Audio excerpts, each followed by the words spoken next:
Start. सकल घरेलू उत्पाद किसी भी देश की संपन्नता के मूल्यांकन का सही सूचकांक नहीं हो सकता। हाँ, इतना अवश्य है कि इससे उस देश की अर्थव्यवस्था या आर्थिक स्वरूप का अंदाज़ा अवश्य लगाया जा सकता है कि वह देश विकास के किस स्तर पर है, पर इसे देश की संपूर्ण खुशहाली का मापदंड नहीं मान सकते। विराम। देखा गया है कि जिन देशों की अर्थव्यवस्थाएं मजबूत हैं, वहाँ भी विकास कार्यक्रमों में अधिक निवेश नहीं किया जाता। विराम। मेरा मानना है कि देश के शीर्ष नेतृत्व को कड़े फैसले करने चाहिए और सोचना चाहिए कि देश के सीमित संसाधनों का उपयोग वे किस प्रकार करें। विराम। सवाल यह है कि हम अपनी जनता के विकास को किस तरह आंकते हैं। विराम। इसका एक माध्यम जीडीपी हो सकता है। विराम। पैराचिन्ह। जीडीपी एक अर्थव्यवस्था के आर्थिक प्रदर्शन का एक बुनियादी माप है। विराम।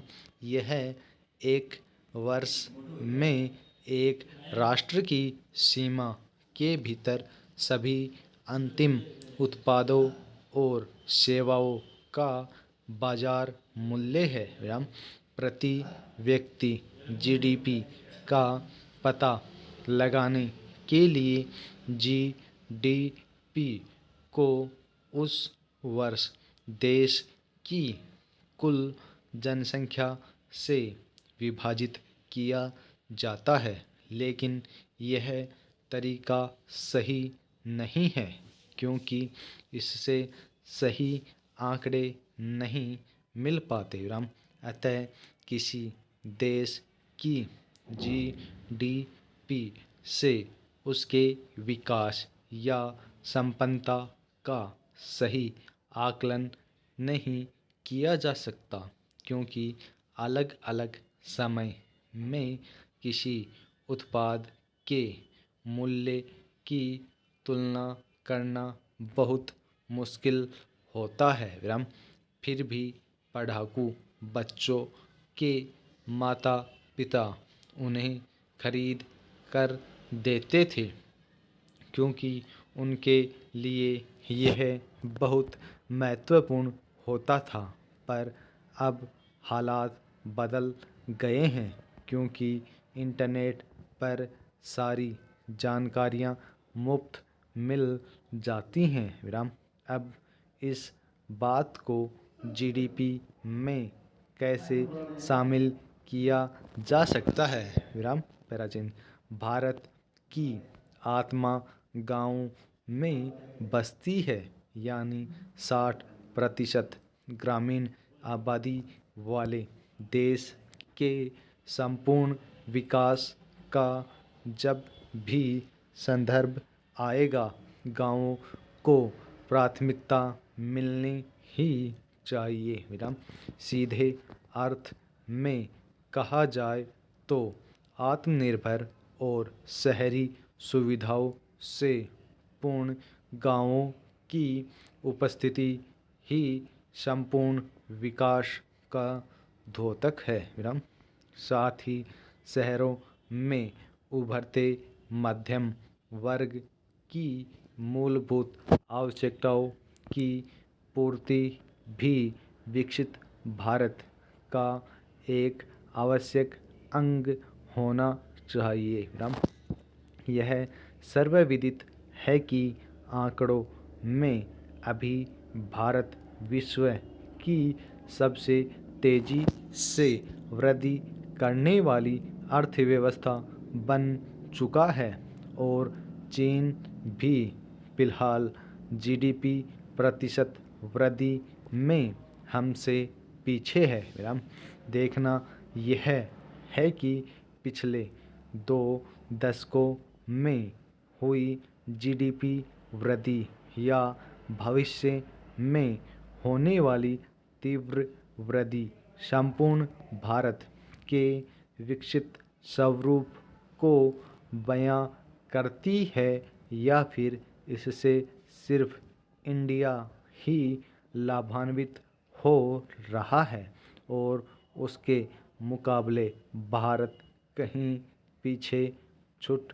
गया है। विराम प्राचीन एक सर्वेक्षण के मुताबिक हमारे देश के सबसे अमीर व्यक्ति मुकेश अंबानी की आय विश्व के 19 देशों से अधिक है। वहीं तस्वीर का दूसरा पहलू है कि देश की 20-25% आबादी गरीबी रेखा के नीचे गुजर बसर कर रही है। 30% आबादी कुपोषण से पीड़ित है और 35% लोग अभी तक निरक्षर हैं। विराम क्या इस स्थिति को देश की खुशहाली का मूल्यांकन कहा जा सकता है? विराम सामान्य तौर पर सकल घरेलू उत्पाद के आंकड़ों के आधार पर यह मान लिया जाता है कि अमुक देश के नागरिक कितने संपन्न या खुशहाल होंगे अथवा कितने गरीब और मूलभूत सुविधाओं से वंचित होंगे। विराम वर्तमान में जबकि वैश्वीकरण का दौर है और विकास की एक अंधी दौड़ में हम सब शामिल हैं, आए दिन पर्यावरण को ताक पर रखने का खामियाजा हम सबको भुगतना पड़ रहा है। हमें खुशियों का पैमाना और जीवन से संतुष्टि के आधारों को सुनिश्चित करना होगा। विराम वर्तमान इंसान कम और मशीन अधिक हो गया है। विराम पैराचीन क्योंकि सिर्फ भौतिक जीवन की खुशियों के आधार पर जीवन की सच्ची खुशियाँ प्राप्त नहीं हो सकती हैं। विराम दरअसल सकल घरेलू खुशहाली का अर्थ बहुत व्यापक है। विराम प्रति व्यक्ति आय में वृद्धि, जीडीपी वृद्धि, मानव विकास सूचकांक, क्रय शक्ति वृद्धि, शेयर बाजार में उछाल इत्यादि मात्र एक पक्ष को दर्शाते हैं, लेकिन फिर भी कई लोगों की नज़र में जीडीपी वृद्धि और मानव विकास सूचकांक काफ़ी हद तक एक इकाई के रूप में देश के विकास को तुलनात्मक रूप से प्रस्तुत करने वाले बेहतर पैमाने हैं। विराम पैराचीन उल्लेखनीय है कि सकल घरेलू खुशहाली की संकल्पना 1970 के आसपास भूटान में अस्तित्व में आई, जो कि आर्थिक दृष्टि से एक कमज़ोर देश माना जाता है। विराम यह अपने किस्म के विकास के प्रति एक अलग संकल्पना थी। विराम 1990 के आसपास संयुक्त राष्ट्र के विकास क्रम में भी इसे शामिल कर लिया गया। विराम राष्ट्रीय खुशहाली को मापने के लिए भूटान ने अपने कुछ कारक बनाए। Full stop.